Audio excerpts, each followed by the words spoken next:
ఏపీలో కూటమి అధికారంలోకి వచ్చిన తర్వాత ఒక ఆనవాయితీ కొనసాగుతోంది. ప్రతి 15 రోజులకు ఒకసారి కేబినెట్ భేటీ జరుగుతోంది. అయితే దీని క్రమం తప్పకుండా నిర్వహిస్తున్నారు. కానీ మధ్యలో కొన్నిసార్లు సమావేశాలకు AP deputy CM Pawan Kalyan గైర్హాజరవుతూ వచ్చారు. ఇక ఈ రోజు జరగాల్సిన కేబినెట్ సమావేశానికి సైతం పవన్ హాజరు కాలేదు. అయితే పవన్ గైర్హాజరు ప్రతిసారి సోషల్ మీడియాలో వ్యతిరేక ప్రచారం నడుస్తూ వస్తోంది. కూటమిలో విభేదాల కారణంగానే అని ప్రచారం చేస్తున్నారు. డిప్యూటీ సీఎం పవన్ ప్రస్తుతం ఢిల్లీ పర్యటనలో ఉన్నారు. రాష్ట్ర అభివృద్ధికి సంబంధించి కేంద్ర ప్రభుత్వంతో కీలక చర్చలు జరుపుతున్నారు. కేంద్ర పెద్దల నుంచి గ్రీన్ సిగ్నల్ లభించడంతో నిన్ననే ఆయన ఢిల్లీ వెళ్లారు. అందుకే సచివాలయంలో జరగాల్సిన కేబినెట్ సమావేశానికి గైర్హాజరు అవుతున్నారు.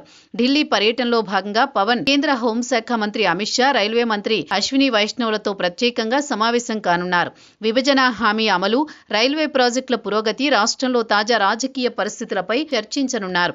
సాధారణంగా డిప్యూటీ సీఎం వెళ్లేది చాలా తక్కువ.